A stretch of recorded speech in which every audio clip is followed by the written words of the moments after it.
से गीता का हाल वो तो आपको देखने में ही मजा आएगा। शिविन, ओ शिविन, महाराज उठने के लिए क्या 21 तोपों की सलामी लेंगे? अरे बिस्तर से बाहर निकल, ऑनलाइन क्लास स्टार्ट होने वाली है। अरे तुम भी हद करती हो, स्पीकर की तरह चिल्लाने की क्या जरूरत है? दिख नहीं रहा मेरी कॉन्फ्रेंस चल रही है। अब कैमरा और स्पीकर ऑन कर रहा हूं, मुझे कोई शोर नहीं चाहिए। इस पर जैसे ही रोहन लैपटॉप का कैमरा और स्पीकर ऑन करता है तभी कुकर की सीटी बजती है। करा लो अब इसे चुप। लॉकडाउन नहीं हुआ, मेरी मौत का फरमान जारी हो गया। दोनों बाप बेटे ने नाक में दम किया हुआ है। ऐसा बोलकर गीता वहां से शिविन के कमरे में पहुंच जाती है, जहां शिविन अभी भी सो रहा होता है। ओ आलसी, अब अगर 5 मिनट में नहीं उठाना तो आज तेरा गेम और यूट्यूब कैंसिल। माँ की बात सुनकर शिविन बिना 1 मिनट गंवाए उठ खड़ा होता है। उठ गया, अभी नहाकर भी आता हूँ। ये नाटक कहीं और, मुंह पर गीला कपड़ा मार और पढ़ने बैठ।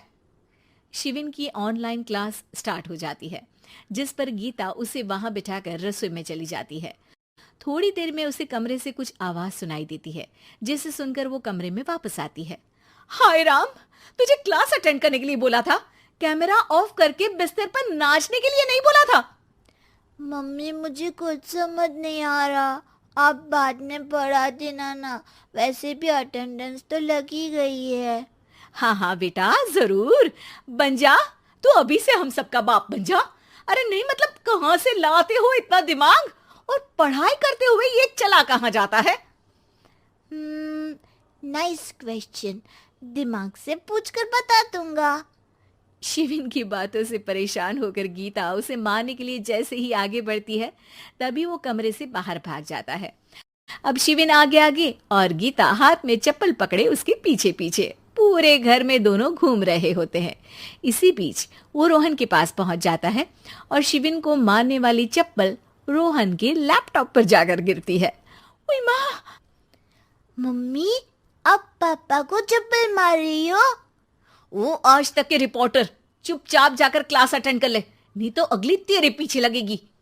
इस पर शिविन वहां से चला जाता है, जिसके बाद रोहन गीता से कहता है, इस सर्कस के लिए कुछ बोलना चाहोगी?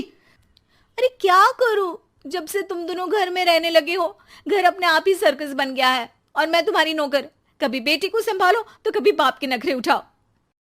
इन्हीं सब उथल क्लास तो खत्म हो जाती है, लेकिन उसके बाद शिविन फोन इस्तेमाल करते हुए इंस्टाग्राम रील बनाने लगता है। रसोड़े में कौन था? तुम थी, मैं थी, कौन था? हाँ, मैं गरीब हूँ। अरे ओ गरीब के बेटे, आजा, मैं बनाती हूँ तुझे गरीब। मैं बताती हूँ रसोड़े में कौन था। पढ़ाई करने बोलो तो इनकी माँ मर जाती है, और ये पागलपंतियां जितनी मर्जी करा लो। गीता शिविन को डांट रही होती है, तभी रोहन बीच में बोल पड़ता है। अरे बच्चा ही तो है, इतना गुस्सा क्यों कर रही हो? बेटे का साथ देने की इसी एक कोशिश में अब शिविन के साथ साथ रोहन भी गीता के गुस्से की सूली पर चढ़ जाता है। अगर बेटे पर इतना ही प्यार आ रहा है तो इसे क्लास अटेंड क्यों नहीं कराते, इसका होमवर्क क्यों नहीं कराते? उस समय तो बहुत जल्दी मीटिंग आ जाती है, वो काम मैं करूं और यहाँ इस बेफिजुली की चीज में तरफदारी करके बन जाओ महान। हे भगवान, कोई तो इनके ऑफिस और स्कूल खुलवाओ, मैं इन्हें और घर में नहीं सह सकती। अरे कुछ और मांग लेती, क्योंकि तुम्हारी ये विश इस साल तो पूरी होने से रही, कोरोना। हाय नास बेटे ने जिंदगी ही बर्बाद कर दी। खाए कोई पचाए कोई, कल मुझे चुन चुन कर सबको मेरी बद्दुआ लगेगी। उन्होंने दुनिया का और इन बाप बेटे दोनों ने मेरा जीना मुश्किल कर दिया।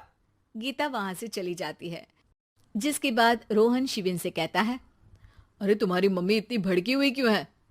आपकी वजह से पूरा समय घर में रहते हो और उस पर कोई काम कराने की जगह बस ऑर्डर देते रहते हो। अच्छा बेटे, सारा इल्जाम मुझ पर, पूरा दिन चलाने लगे हो, कम बोला करो। अगली सुबह रोहन और शिविन अपनी गलती को सुधारने के लिए गीता के उठने से पहले घर का आधा काम खत्म कर देते हैं, जिसे देखकर गीता खुश हो जाती है और फिर बाकी बचा काम वो तीनों मिलकर पूरा कर लेते हैं। जिसके बाद अब वो सब मिल बांट कर हर काम में एक दूसरे की मदद करते हुए लॉकडाउन का मजा लेने लगते हैं।